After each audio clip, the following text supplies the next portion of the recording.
بيقولوا ان كان في كهف. الكهف ده كان جواه ناس متسلسله، وراهم نار قايده، وبيبصوا على حيطه. الحيطه دي بيجي عليها خيالات، مرة حاجات مستطيلة بالطول عليها دورية ونازل منها 4 عصيان، وساعات حاجات مستطيلة بالعرض على يمينها وشمالها دواير ونازل منها 4 عصيان، وحاجات طايرة وحاجات ماشية، أشكال معدية قدامهم. الناس دي كانت حياتها كلها بتبص على الحيطة دي، متثبتة ان هي تبص على الحيطة دي. وكان في وسط الناس دي شاب ما كانش راضي ابدا عن الحالة اللي هو فيها، ونفسه جدا يفك نفسه من السلاسل دي. وفعلا فك نفسه من السلاسل وقام.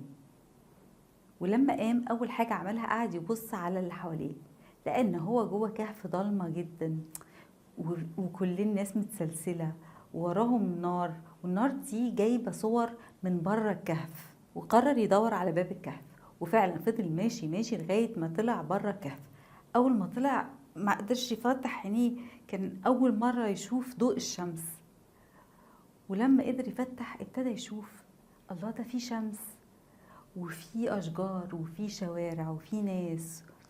والاشكال اللي كان بيشوفها على الحيطه اكتشف ان دول بني ادمين ودول حيوانات ودول طيور، واكتشف حياه غير الحياه، حياه مختلفه تماما عن الحياه اللي كان عايشها جوه الكهف. وبعد شويه قرر ان هو لازم يرجع لاهل الكهف واهله ويقول لهم على اللي هو شافه، ويفهمهم ان اللي بيشوفوا على الحيطه دي خيالات مش حقيقه، وان الحقيقه بره، وان هو نفسه جدا جدا يطلعوا على وش الارض.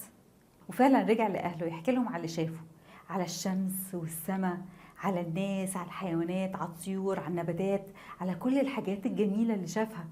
ورجع يحكي لهم قد ايه هم مفتقدين الحاجات الحلوة اللي بره، وان كل اللي بيشوفوه على الحيطة دي خيالات مش حقيقة.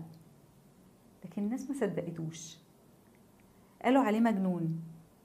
وخصوصا زعيم الناس دي حس منه بالخطر، واتهمه بالخيانة ومرات بالجنون، وقال عليه خاين ومجنون. وقال للناس شوفوا شوفوا، كل حد هيفكر يفك نفسه من السلاسل دي ده هيبقى مصيره.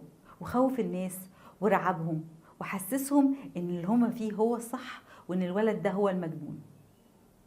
الولد حاول معاهم يهديكوا يرضيكوا، يا جماعه طب حتى بس، طب حاولوا تيجوا معايا، طب بس اطلعوا معايا شوفوا، طب بس اوريكوا، طيب يا جماعه والله اللي بقوله لكم ده حقيقه. لا حياه لمن تنادي. ما حدش صدقه، كل الناس قالت عليه مجنون، كل الناس قالت عليه خاين. وفي الاخر قرروا ان هم هينفوه، وفعلا طردوه بره الكهف. وقعدوا الناس مكملين في حياتهم يبصوا على الحيطة اللي فيها خيالات، هم مصدقين ان هي حقيقة. وتوتة توتة خلصت الحدوتة. يا رب تبقى حلوة ومش ملتوتة.